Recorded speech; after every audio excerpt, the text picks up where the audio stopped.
Quero que vocês abram a Bíblia comigo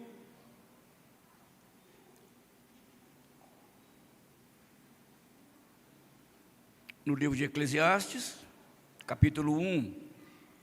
Estamos falando sobre esse texto, no mínimo, muito curioso. Eclesiastes, capítulo 1.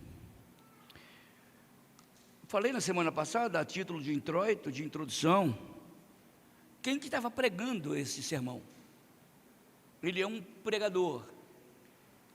Como pregador, ele tinha uma plateia. Ele estava falando lá numa ágora ou numa praça em Jerusalém. E as pessoas se reuniam ali para ouvir um famoso pregador chamado Salomão, o homem da sabedoria. Ele é chamado aqui de o pregador, que na verdade no hebraico significa o instrutor, o mestre, o professor. E ele chama os seus súditos, não ovelhas, porque pastor ele não era, ele era rei. E ele começa a instruir aquele rebanho, aqueles seus súditos do seu famosíssimo, riquíssimo reino, o grande Shlomo, o grande rei Salomão. É muito legal a gente perceber os entornos deste texto. Qual é a intenção do texto? O que o autor quer? Eu não sei, acho que o Humberto falou que tem mais de quantas palavras, Humberto? Só que ele contou aqui mais de 30, sei lá o quê. 30 vezes ele fala, isso é vaidade, isso é correr atrás do vento, isso é vaidade, isso é correr atrás do vento. Eu ainda brinquei com vocês, e se termina o culto aqui, eu falo, esperem um pouquinho, que vocês vão me ver fazendo uma proeza ali na Quintino. Aí eu saio correndo, vocês saem atrás, e vocês me veem tentando pegar o vento. Sabe o caminho que eu ia tomar? Não para minha casa, para o perlate. Isso é louco. Isso é louco. E a palavra que Salomão usa, eu usei uma metáfora, e que aconteceu na minha vida quando era criança. E a gente não comprava no R$1,99 aquelas bolinhas para fazer. A gente pegava o talo de mamão, ou de abóbora, cortava a folha lá em cima, no meio, fazia um talo, pegava aquele sabão em pedra. Os meninos que estão aqui jovens nem sabem o que é isso. Pegava o sabão em pedra, colocava dentro daquela xícara de esmalte, que eles também não sabem o que é isso, e a gente balançava com o canudo, e depois que trazia, enchia de bolha, a gente soltava. Eu não queria saber daquelas bolinhas que caíam, eu queria saber daquelas grandes, que ficavam voando, e à medida em que aquelas bolhas iam sendo sossobradas e tocadas pelo vento, as cores do sol refletiam naquela bola. Eu achava aquela bola magnífica, maravilhosa. Sabe qual era o maior sonho meu de criança? Pegar aquela bola, colocar no bolso e levar para casa. Pobre Cícero. Quando eu ia encostar nela, de vez em quando até ficava na minha pele um pouquinho, mas quando ia encostar nela, pum, vapor, ar, vento, é o que significa a palavra aqui, vaidade. Quem já viu falar uma famosa história de Brasil e Portugal? O brasileiro sempre deu cano em tributos. Quanto mais o Brasil faz tributo, mais o brasileiro inventa meios de burlá-lo. No tempo do Império, os brasileiros faziam tráfico de ouro. Mas para levar o ouro no navio normal, eles tinham que pagar o tributo, de acordo com o peso do ouro. Como eles eram tão religiosos, eles faziam santos. E dentro daquele santo, oco, eles colocavam ouro, e o governo não cobrava tributo, porque o ouro estava dentro do santo. Porque o santo era santo do pau oco. É por isso que fala. Eu estou usando todas as histórias infantis e um pouco até da história brasileira, para a gente entender o que esse poeta, o que esse grande proverbialista, esse grande rei, administrador, Salomão estava dizendo. Vamos então, Eclesiastes 1, de 1 a 11. Palavra do pregador, o Corrolete, o pregador, o instrutor, filho de Davi, rei de Jerusalém. Vaidade de vaidade, diz o pregador, vaidade de vaidades, tudo é vaidade. Salomão estava dizendo que a vida sem Deus é um oco, dentro de outros ocos. Por isso que ele diz vaidade de vaidades. Quando o homem anda sem Deus, ele não anda só dentro de uma bolha escura, um oco. Mas se ele sair daquela bolha, ele cai numa outra bolha. E se ele sair daquela bolha maior, ele cai dentro de uma outra bolha maior. Por isso que ele diz vazio de vazios. Tudo é vazio. Interessante como ele vai atraindo o seu auditório para ouvir a sua palavra. E diz ele, que proveito o homem de todos tem todo o seu trabalho com a fadiga debaixo do sol? Ele começa a fazer perguntas, como Platão fazia, como os grandes mestres, como Jesus fazia. O que é que vocês dizem se um certo homem fez isso? Geralmente os grandes mestres sabem perguntar tão bem quando sabem responder. Toda pessoa que responde muito bem, sabe perguntar muito bem. Ele diz, que proveito tem um homem de todo o seu trabalho, como que se fadiga debaixo do sol? Geração vai, geração vem, e a terra permanece para sempre. Levanta o sol, põe o sol, volta ao seu lugar onde nasceu de novo. E o vento vai para o sul, e faz o seu giro, vem para o norte, volve-se, revolve-se na sua carreira, e retorna aos seus circuitos. Todos os rios correm para o mar, e o danado do mar não se enche. O lugar para onde correm os rios, para lá eles tornam a correr. Todas as coisas são canseiras, tais como ninguém as pode exprimir. Os olhos não se fartam de ver, nem os ouvidos de ouvir. O que foi, é o que há de ser. E o que se fez, isso se tornará a fazer. Nada há, pois, de novo, conclui o pregador, debaixo do sol. Há algumas coisas que se possa dizer, vê isso? É novo? Não, já foi, há muitos séculos antes. Chamará a lembrança das coisas que precederam, das coisas que passaram. Também não haverá memória entre os que hão de vir depois. Falei para vocês da perspectiva do homem em Eclesiastes, que era o homem debaixo do sol. Da perspectiva de Provérbios, que é o homem acima do sol. Já falei para vocês, eu desafio vocês a lerem essa semana de uma só pegada. Eclesiastes e Provérbios. Você vai ver o homem debaixo do sol, o homem acima do sol.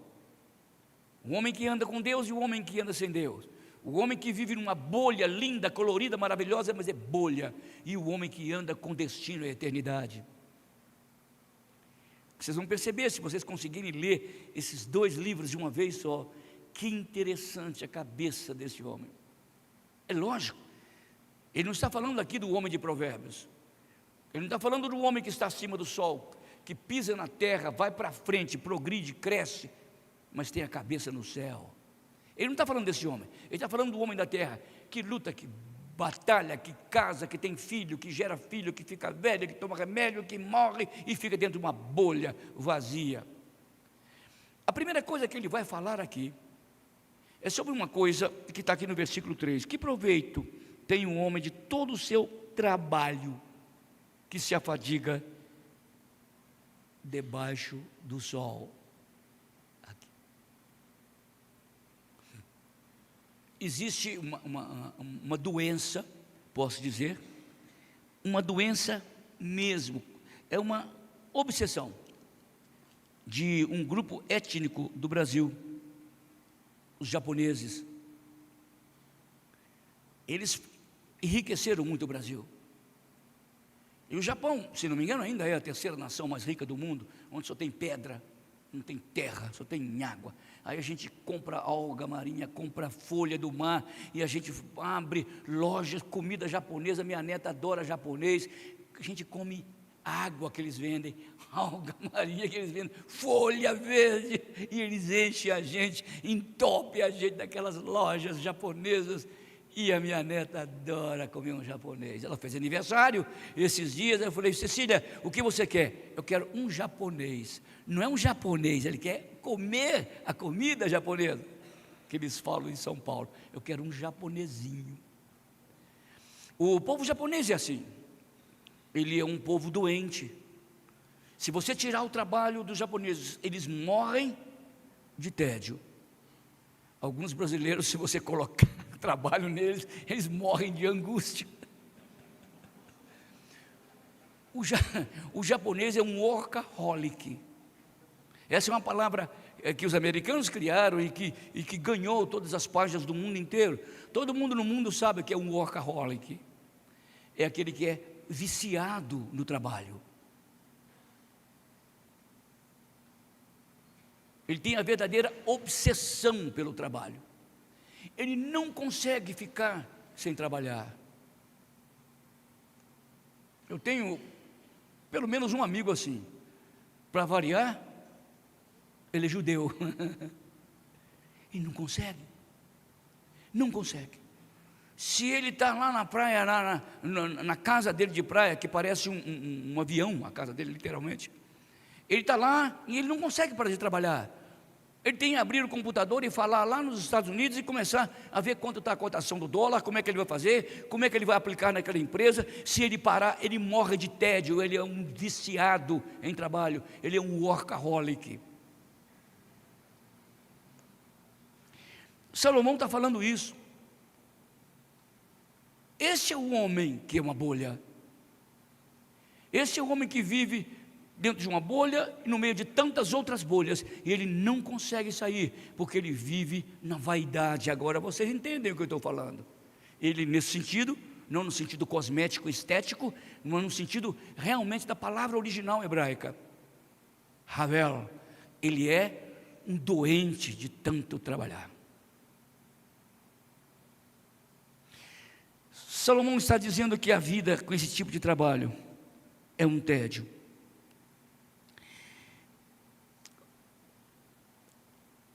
Eu vou criticar o Salomão. Se não tem sentido trabalhar, também então não tem sentido falar sobre o trabalho. Qual é o sentido de falar de uma coisa sem sentido? Sendo que Salomão era um homem que foi criado dentro da cultura hebraica. Se vocês não sabem, todo judeuzinho, até hoje, mas mormente no tempo de Salomão, eles aprendiam duas coisas: ler a Torá. Não existia nenhum judeu analfabeto. Eles eram obrigados a aprender a ler a Torá desde a idade meninil, e tinham que aprender uma profissão. Toda criancinha era profissional. Ele saía da idade meninil para a juventude sabendo ler e com uma profissão. Vocês se lembram? Paulo, talvez uma das pessoas mais eruditas, mais cultas que eu já li e conheci. Quando vocês ouvem falar lá em Atos, capítulo 18, que ele fazia tenda, porque essa era a sua profissão. Ele era um pensador, ele era um tribuno, ele era um filósofo, mas a profissão dele era um riponga. Ele era como aqueles hippies que faziam couro, que a gente vê ainda um pouquinho na rua de vez em quando. Ele trabalhava com couro, juntava cores e peças de couro para fazer aquelas grandes bolsas para colocar sobre os animais, ou então combinando roupas, couro para fazer roupas. Esse era o trabalho de Paulo. Todo judeu sabia ler e tinha uma profissão. Até hoje eles são assim. Esse conhecido a quem referi domingo passado, aquele grande milionário, ele sabe mexer com eletricidade. Nunca pegou naquilo, mas de criança ele já aprendeu a mexer com aquilo. Um bilionário. Depois ele mexeu e, por acaso, ele começou a trabalhar com empresas de eletrônica, de eletroeletrônico. Ele ficou bilionário com aquilo. Mas desde criança ele já sabia fazer aquilo.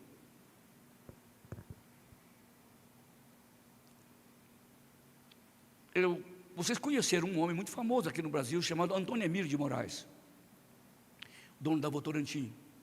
Eu o vi, conversei algumas vezes com ele, mas não o conhecia.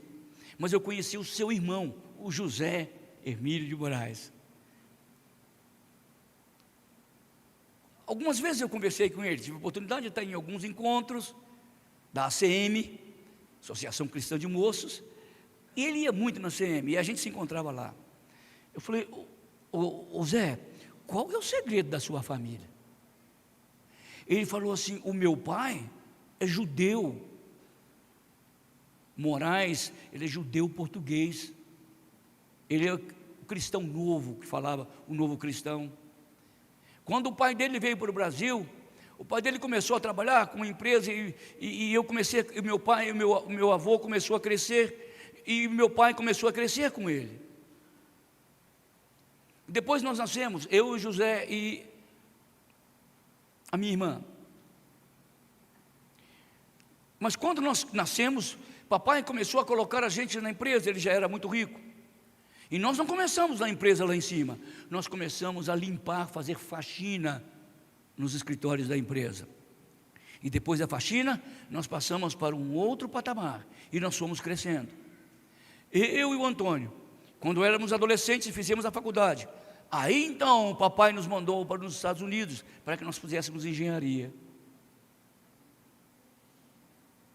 E o Zé e o Antônio fazem a mesma coisa, fizeram a mesma coisa. Tive um conhecimento aí mais profundo com o filho do Antônio, chamado Marco Antônio. Ele falava a mesma coisa, desde criança.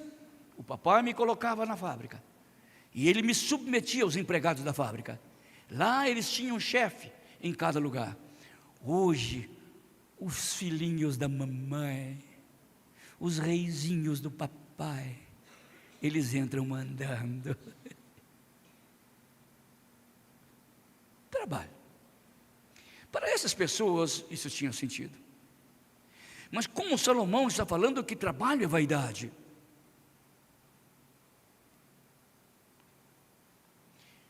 era exatamente o que Salomão estava dizendo. Tem sentido falar que o trabalho não tem sentido, porque o trabalho nos leva a um vício. O trabalho pode nos levar ao desespero e até à morte, como alguns japoneses fazem. Ficam mais velhos, muitos deles se matam, literalmente, porque não podem trabalhar. Vira um vício, vira uma doença.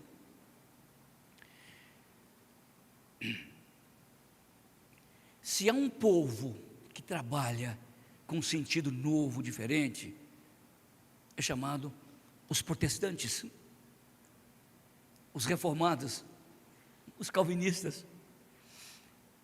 Eles tinham uma outra visão de trabalho. Eles enxergavam o trabalho de um outro páramo, de um outro local. Eles entenderam que Deus havia mandado o homem a culturar a terra, a culturar a natureza.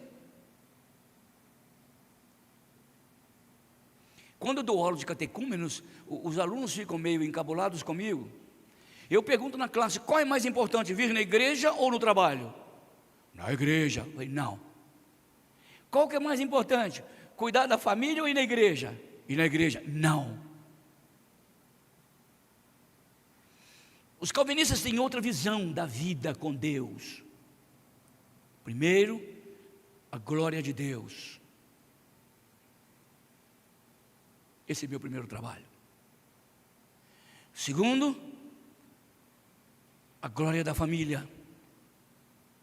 Segundo lugar, não é a igreja, prioritariamente. Terceiro lugar, a glória do trabalho. Quarto lugar, a glória da comunhão com os crentes. Vocês acreditam nisso? Quer dizer que vocês presbiterianos não dão confiança para a reunião da igreja? Claro que sim. O que eu estou querendo dizer é que essas 4 coisas para o calvinismo, elas não têm diferença, elas têm prioridades, mas elas são iguais.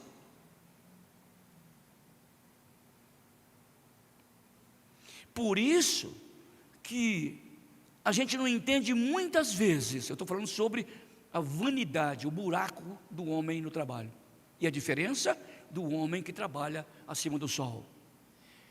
Eu sei que vocês acham muito difícil, muito, entender como Bill Gates pode dar 80% dele das riquezas para o Estado, para a ciência, para o progresso da ciência, e mero 20% para os seus filhos e netos, às vezes nem dá.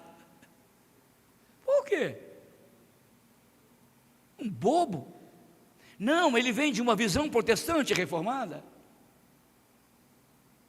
Para esse tipo de gente, o trabalho não é buraco, não é vazio. O trabalho tem sentido para enriquecer o mundo.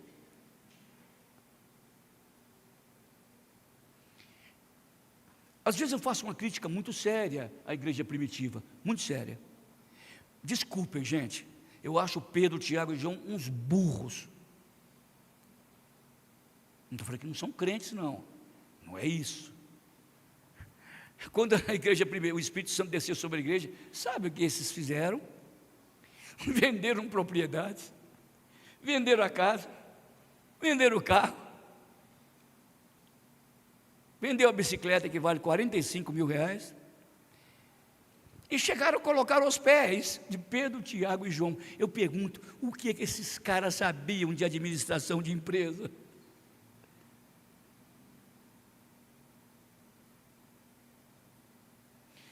Dentro de 10 anos, os cristãos de Jerusalém estavam passando fome.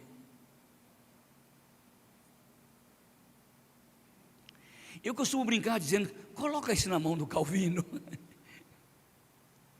Ele ia fazer uma empresa de navios, de redes, pesquisa para descobrir onde estão os melhores peixes do mundo, e enriquecer o mundo.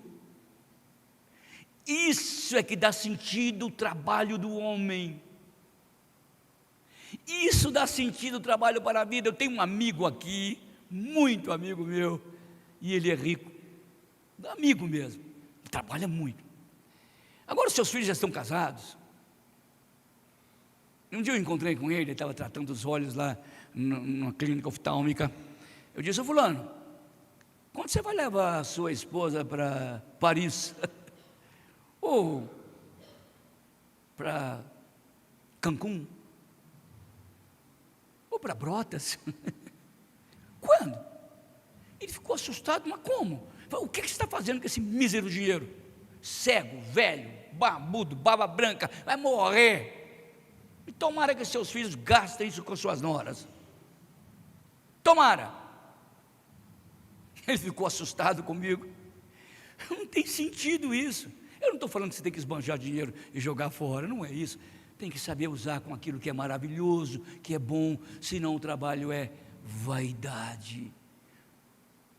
Quanto trabalho, quanto suor. Você acorda cedo e com aquele hálito de onça, a esposa te acorda e você acorda a esposa, escova o dente, vai lá, toma café, pega o carro e vai embora trabalhar. Quando não vai de bicicleta ou a pé, no outro dia, acorda, escova o dente, toma café, pega o carro e vai embora trabalhar. No outro dia, é o que Salomão está falando. Isso não é insano? Qual que é o sentido disso que eu estou falando? Não do trabalho, disso. Isso é correr atrás do vento. Agora, se há uma coisa que Deus ama no homem é o trabalho. Como diz Salomão nos seus provérbios, vai ter com a formiga, ó preguiçoso. Quando Deus fez o Éden, Ele não fez o Éden para descansar. Se vocês estão achando que vão descansar no céu, vocês estão muito enganados. Muito enganados. Quando Deus fez o Éden, eu sei que tem muita gente decepcionada comigo, que não quer ir nem para o céu mais, mas é o outro jeito, tá? Quando Deus fez o Éden, Ele impôs ao homem, é uma imposição divina, bíblica, teológica. Eu fiz esse jardim com todo o cuidado, com toda a acuidade, com toda a beleza. Eu quero que você seja o meu gestor. Você vai cuidar do jardim. O trabalho para Deus é isso mesmo. A gente embelezar aquilo que Ele fez de bom, de belo. A gente enriquecer aquilo que já é rico. Isso chama-se, dentro da cultura protestante, mandato cultural. Vocês não conhecem terra, vocês são aqui urbaninhos de Jaú. Lá na minha cidade existe alguns lugares que chama terra de cultura. Como lá dizem, terra de cultura. É terra de cultura. Terra que você planta, que cresce, que enverdece, que dá comida, dá alimento, fruto para o mundo inteiro. Agora vocês podem entender a diferença de um país como a Suíça. Agora entendem. Podem entender a diferença de um país como a Holanda. Podem entender, antes que os latinos entrassem para os Estados Unidos, vocês poderiam entender como que eram os Estados Unidos antes, como é o Reino Unido. Olha a percepção que eles têm da vida. Aquele super-homem, Dennis Weaver, quando quebrou a sua coluna, ele disse: já sei o que vou fazer, vou pegar minha riqueza, vou dar para pesquisas. Bill Gates, Mackenzie em São Paulo, ele fez a mesma coisa. O Andrew Jumper, que é uma universidade por excelência no mundo em teologia. Andrew Jumper era um calvinista, um protestante, que resolvia investir em riqueza teológica no Brasil. Perceberam como o trabalho tem sentido?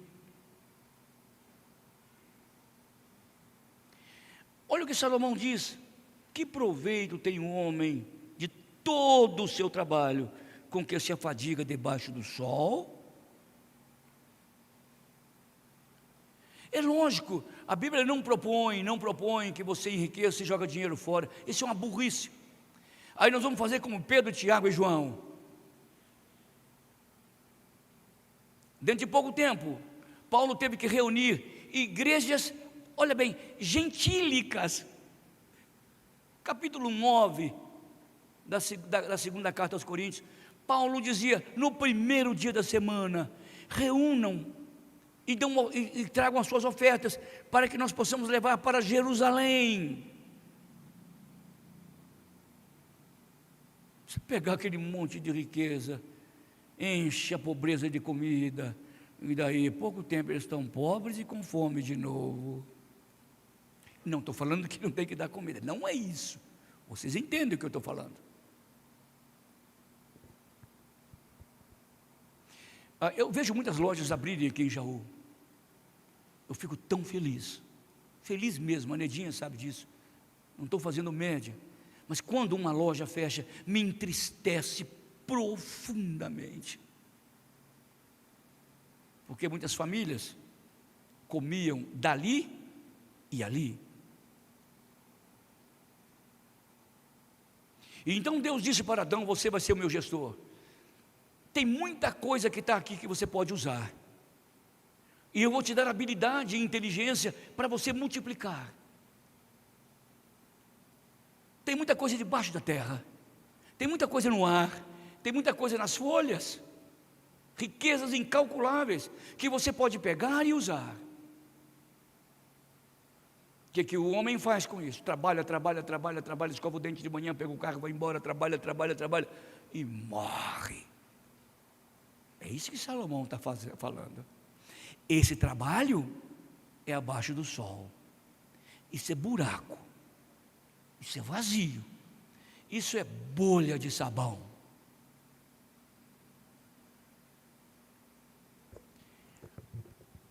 A Bíblia diz que tem jeito de você levar riqueza para o céu. Tem jeito. É que quando tudo que você amealhou aqui na terra, você investiu em vidas, você investiu em pessoas, e o mundo cresceu, melhorou, e à medida em que esse dividendo vai caindo no seu bolso, ele vai te enchendo de riquezas celestiais. Ah, como eu adoro ver uma empresa crescer, gente trabalhando, isso é maravilhoso. Agora, há alguns crentes, eu estou fazendo uma pregação bíblica sobre o trabalho. Eu estou falando da espiritualidade do trabalho. O trabalho tem uma função social. O trabalho tem uma função de transformação da ciência, da técnica.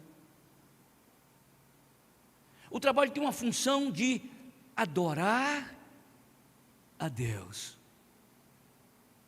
Esse trabalho de adorar a Deus é acima do sol.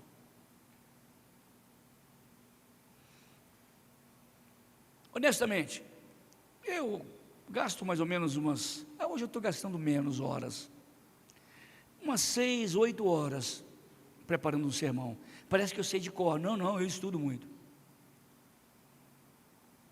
Não estudo de uma vez, eu paro, eu fico pensando, aí eu saio. Quando eu saio, as ideias ficam melhores. Tentem fazer isso. Aí eu volto, anoto, ando um pouquinho para lá, e fico pensando, vou na rua, vou na padaria, quando eu volto, eu anoto. Bom, eu gasto 6 horas, mais ou menos, durante a semana para pregar um sermão desse. Grandes coisas, mas é o que eu tenho.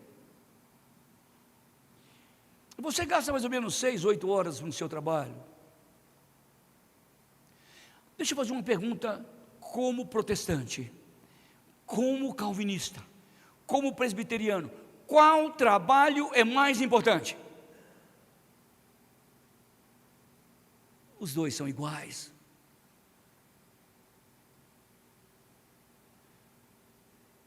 Quando eu for fazer o café de manhã para minha esposa, aprendi, virei um maridaço, aprendi a fazer café. Quando eu faço o café de manhã, ele tem que ter a mesma entrega, a mesma devoção do que pregar um sermão. Agora vocês entendem como um empregado calvinista progride muito mais do que o outro? Agora você entende porque um patrão, um calvinista fica mais rico do que o outro? Para Deus não faz diferença. O apóstolo Paulo diz: quer comais, quer bebais, quer façais qualquer outra coisa, até torcer para o Palmeiras que foi roubado, São Paulo que foi roubado hoje, qualquer coisa que se for fazer, qualquer coisa, fazei tudo para a glória de Deus. Se você não trabalha para a glória dele, você está pecando. Ô Cícero, por que você trabalha? Eu trabalho para a glória de Deus. Ah, você é pastor, né? Não, médico também, o profissional liberal, funcionário público. Ele tem que trabalhar para a glória de Deus. Se aquele trabalho não for um culto, é pecado. É assim que é o mandato cultural. É assim que os presbiterianos entendem. Eu vou dizer a Bíblia, né? Os presbiterianos. É assim que a Bíblia entende o trabalho. O trabalho dá prazer. O cristão nunca vai ser workaholic, porque o trabalho não vai viciá-lo. O trabalho vai enaltecê-lo, engrandecê-lo, cristificá-lo, santificá-lo. Eu espero que você, se você não tem essa visão de trabalho, que você tenha essa visão, porque senão nós vamos cair na mesmice cíclica de Eclesiástico. Que adianta trabalhar? Corre, ajunta, amealha, ganha, morre. A não ser que você multiplique isso. Eu não estou falando para você jogar dinheiro fora, não. Seja sábio para multiplicar as coisas. Jesus contou uma parábola muito difícil. Eu não a entendo muito bem, confesso. Jesus disse que tinha um gestor de um empresário, e ele trabalhava muito,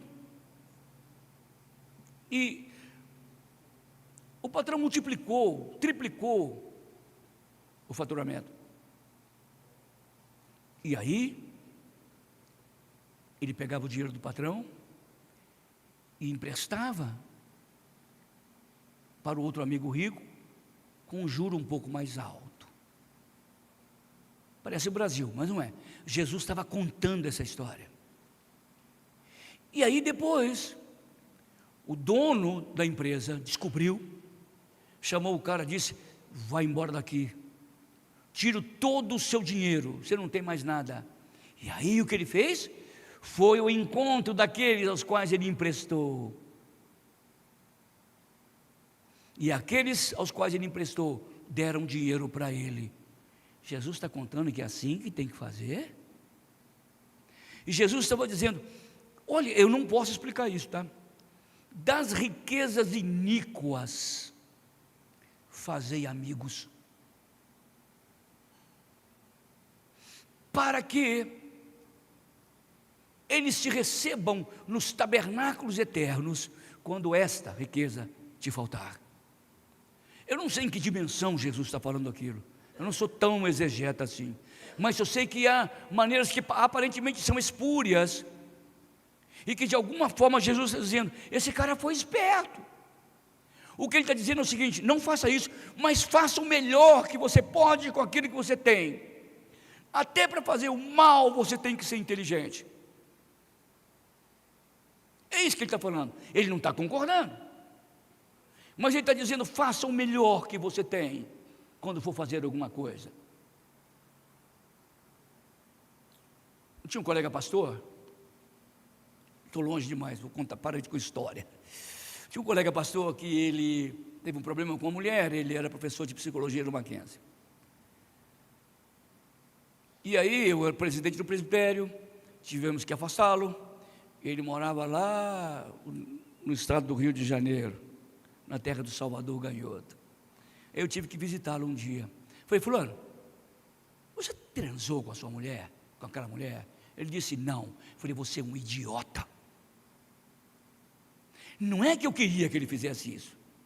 Ele pagou tudo o que tinha que pagar, como ser, e não fez nada. Nem pecar o desgraçado sabe. Já que você vai se arrastar, faça bem feito, cara. Não estou incentivando, não é isso que eu estou falando. Eu estou usando a mesma ilustração de Jesus para mostrar, mesmo o mal que aquele cara fez, ele fez bem feito. Se Deus te deu algum dinheiro, ele pode ser transformado em bênção. Mesmo que ele tenha vindo de um lugar espúrio, você não sabe de onde veio. Você não sabe o que seu empregado fez para fazer aquela mutreta. Você não sabe o que seu patrão ganhou para fazer aquilo. Você não sabe, você recebeu. Mas então, já que você recebeu de Deus, faça bem feito. Faça para a glória dele. Que o seu trabalho seja uma bênção. Que o seu trabalho seja riqueza para o seu sustento, da sua família, da sua igreja, da sua cidade, do seu estado e do mundo. Vou terminar. Aconteceu uma coisa estranha na igreja primitiva, não só aquela do Pedro, Tiago e João, que não entendia nada de economia, nada de empresa. O apóstolo Paulo cria, como também os cristãos primitivos criam, que Jesus ia voltar logo. Os cristãos de Tessalônica, 2 Tessalonicenses 3,10, pararam de trabalhar. Parece brasileiro. Você vai deixar sua família passar fome? Você parou de trabalhar? Não, Jesus vai voltar logo.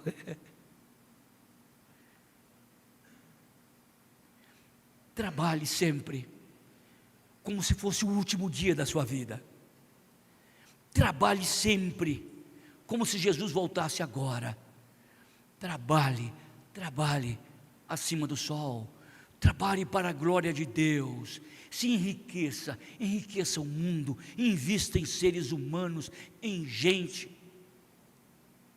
Faça como os suíços, holandeses, os americanos fizeram. Porque o trabalho, se não for assim, vai ser correr atrás do vento, trabalhar debaixo do sol.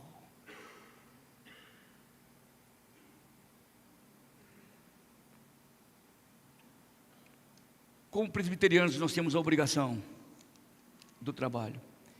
E o que é que Deus nos dá em troca? Eu estou falando de trabalho, tá? Salário. Por que meu salário é mais santo que o seu? Em absoluto, não. Por que meu trabalho é mais digno que o seu?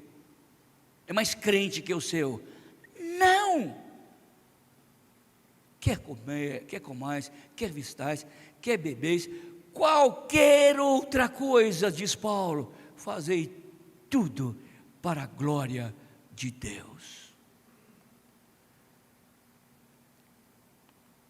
Faça do seu trabalho uma pregação, faça da sua vida laboral uma oração, produza, seja sábio, enriqueça a terra, enriqueça a gente, faça o mundo mudar, saia desse mundinho pequeno de dinheiro e faz a moeda espiritual multiplicar na sua vida. Jesus disse para aquele homem debaixo do sol que plantou, fez lavoura, os armazéns, e à noite ele estava na rede, lá em Acapulco, balançando, e a voz disse: louco, louco, o que você tem juntado, para quem será? O sentido do trabalho é esse. Ele tem que ter um sentido social, um sentido econômico, cultural, mas acima de tudo, sentido espiritual. Ele tem que ser feito para a glória de Deus. Detesto quando as pessoas me dizem: isso aqui é espiritual, nós vamos para o trabalho espiritual. Isso não é protestante. Se algum católico romano aqui, me desculpe, eles dizem que o pecado, a consequência do pecado de Adão e Eva foi o trabalho. O que eles pagaram foi com trabalho. Nunca. Antes que eles pecassem, Deus já havia chamado Adão e Eva para gerenciar aquela empresa. O trabalho é uma bênção para os povos. E Deus quer que as pessoas cresçam. E os países que mais trabalham, não quer dizer necessariamente mais cristãos. O Japão tem 1% de cristãos e é o terceiro país mais rico do mundo, porque de alguma forma eles se enriqueceram a nós e o mundo inteiro com seus microchips, com o trabalho. Nesse sentido, o salmo que eu li, Salmo 127, diz: inútil vos será acordar de madrugada, repousar tarde e comer o pão que penosamente granjeastes. Aos seus amados Deus o dá enquanto dormem. Vamos ficar em pé e vamos orar?